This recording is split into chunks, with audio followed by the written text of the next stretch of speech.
Hey, it's 6:15 p.m. My shirt's got lots of schmutz on it because I watched The Little Guy while when Brian took the Spencer to see the Looney Tune movie.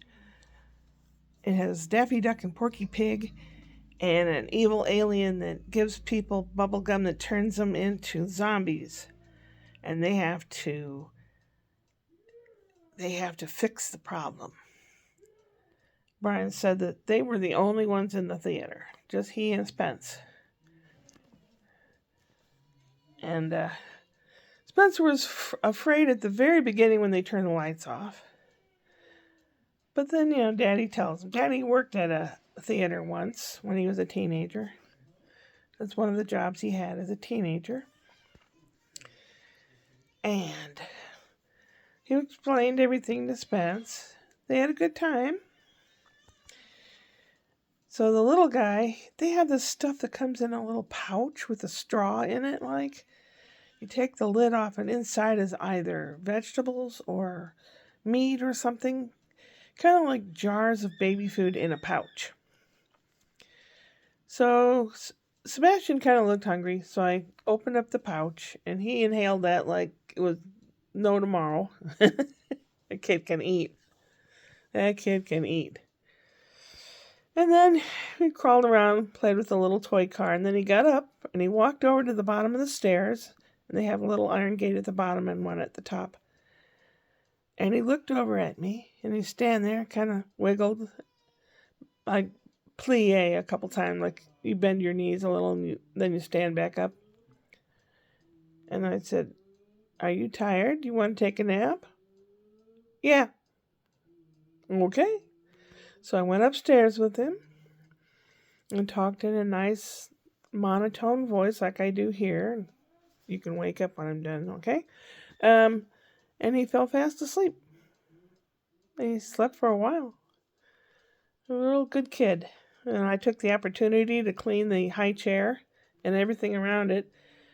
They are so busy with the kids that the high chair fills up full of food and stuff and gross. We haven't reached the ant season yet, but we will. Once spring is pretty much sprung, the ants come out. Little tiny piss ants all over the place, and it's annoying as hell. It's for like 2 weeks worth of ants. 2 weeks going on 2 years. It's just horrible. But I don't want to promote any critters or crumbs or anything, so I cleaned it all up. And then Brian and Spence got back and were telling me about it. And I guess eventually he woke up. They're over there now. Spencer's yelling at Sebastian. Not doing what he wants him to do, I guess. "Sebastian!" Okay. Just got done talking to my cousin Sandy in Philadelphia. She sounds like a TB ward. Coughing and hacking and she sounds terrible. She just got back from a therapist helping her try to get better. She had pneumonia right after Christmas and had been pretty much sick since. A lot of people I know all over the world, actually. Australia and England, lots of places have been sick. It's like a worldwide sickness. I've been sick twice, and right now I'm doing fine. Just coming out of the real tired bit. I think depression might have something to do with it. Driving for 7 hours and then 7 hours the next day and an hour and a half. All that driving I did in 4 days' time, I think it really took it out of me. I'm starting to recoup. I made some broccoli salad, divided it in half, put the sauce part, what do they call that? The dressing part on half of it. If I put it on all of it, by the time I get to eat the end of it, it'll be not good. So the vegetables are all cut up, the broccoli and everything. I've got 2 things of chili. I'm going to have some spaghetti carbonara. And I took the last frozen pound of bacon out of the freezer. I'm going to zap that all up in the microwave and divide it up and put it back in the freezer with dates on it so I know how old it is. And I use the bacon sparingly. Plan ahead. I'm going to make some pancakes or waffles or something. Probably pancakes. And put them in a container in the fridge so I can just pull out a handful of that and a couple pieces of bacon. And it works really well when you can do that. I just haven't been alert enough in the last couple days. I don't know. It's like too much that I had to do. It's a lot of stress. Or my age, or all of it together. Wow. This Friday, Ashley is going to have outpatient surgery. I think it's outpatient. I'm not sure. And Brian goes, well, I don't know what time it is. I said, usually they have anything surgical they'll have in the morning. That way they can watch, even if it's a outpatient surgery, that way they have more hours to watch you to make sure you're doing okay before they send you home. She, ever since she was a kid, had a hernia in part of her abdomen. And now she's older, it got a little worse, but it's annoying, and she can have something done about it, and she might as well. So that means my kid duties are going to be ramped up. There's a bathroom upstairs, and this bathroom here. So Brian said something about open door bathroom, whatever. I'm going to have to talk to him more about it because his communication skills do need tweaking. So if she has to go to the bathroom and not run upstairs, she can come in here. That's fine with me. As long as I know I'm not doing anything embarrassing. Yeah. Like sitting here watching TV and falling asleep. That's embarrassing enough. I've got so much mess, and she's a very neat person. So she'll probably have a heart attack and gag as she's coming through here to go to the bathroom. And I've been putting stuff off because I've been so depressed. Well, now Friday's going to be here before I know it. So I do want to clean this stuff up and get it organized. And I need to do that, period. Even if I were to dwindle down some of my things and declutter and all that, I still have to have it clean and organized so that I know how to do it. It's just easier that way. This coming Wednesday is open mic night, and it's also trivia night at a pub not far from there.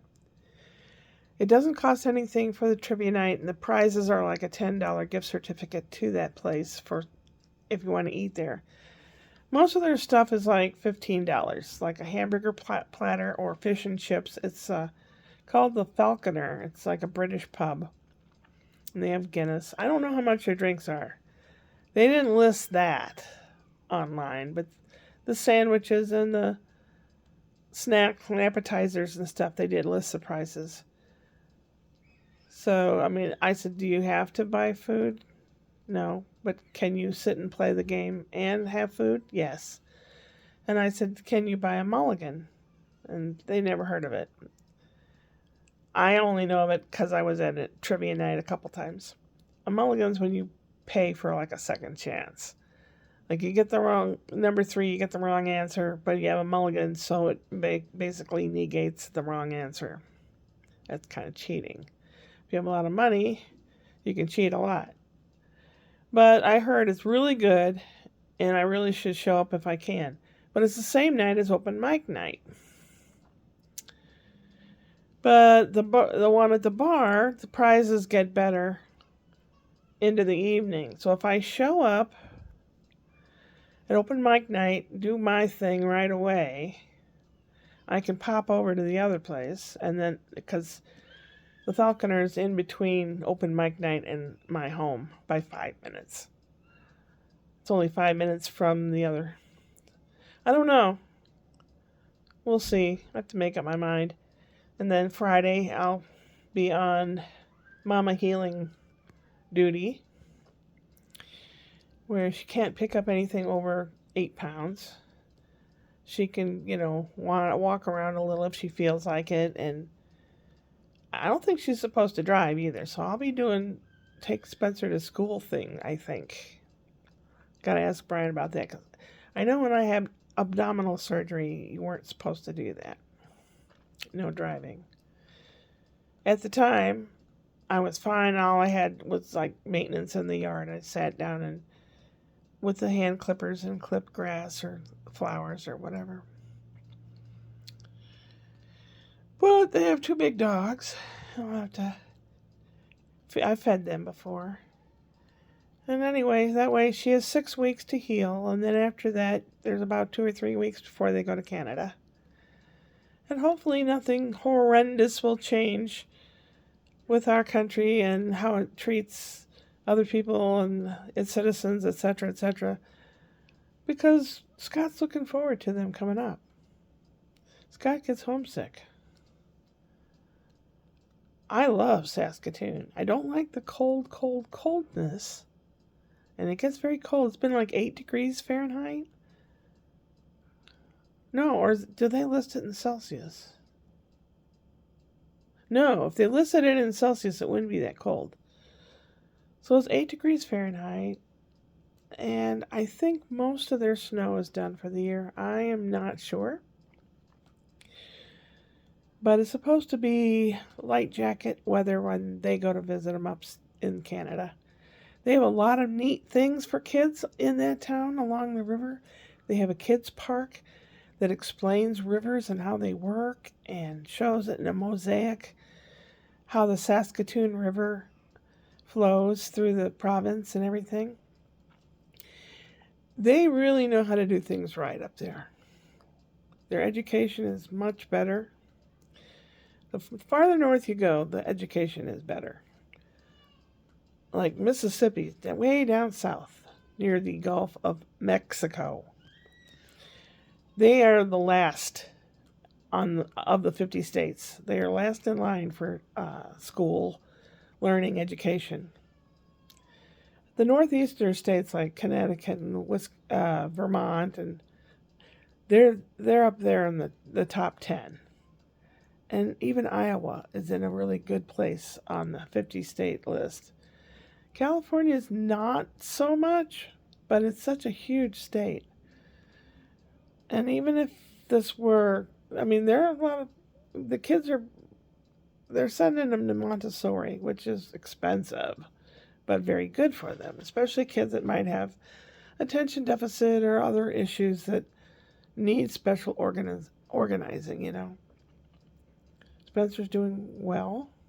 He has a lot of energy and he gets into mischief. Goes around eating other kids' food and won't let him sleep when it's nap time. He wants to run around and scream and holler. It sounds like an attention hog to me. He's very dramatic. Brian asked him something about, well, then what happened in the movie? And he goes, and I said, gee, Mr. Dramatic. I said, where do you get that? And Brian looks at me like, you didn't get that from me. I'm not with him that much. I know Mommy has expressions and stuff too. And this is California, so most everybody out here knows how to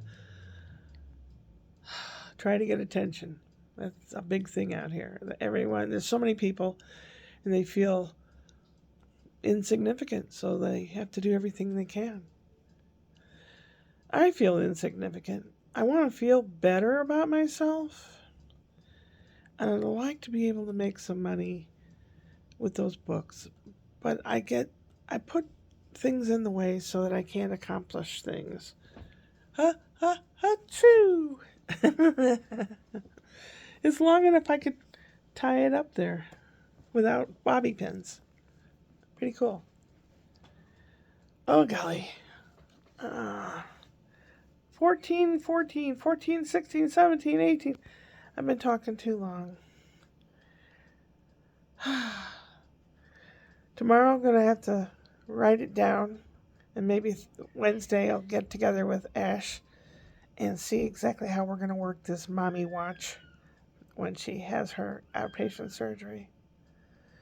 I'm looking forward to it. It'll be interesting, and it makes me feel needed and wanted. When you get old, just think of it, and you're young, all you people out there are young, and you think the old people are just not good for anything. Yeah, we are. You just gotta meet us, gotta know us, gotta make friends with them. your aunt or your great aunt or the old lady next door. They're probably lonely. A lot of people they know have died. And things change so much in society. I mean, I didn't grow up with computers. I didn't grow up with a lot of the stuff they have. We didn't even have microwaves when I was a kid. There's just so much that changes so quickly. And it just seems to be quicker and quicker and quicker. Make friends with the people that they're lonely, I'm telling you. If they don't want to talk to you, that's one thing. But just be polite, be nice, and you'll learn something. You'll be surprised what you learn. It might even help you in your life so you can go upward and onward.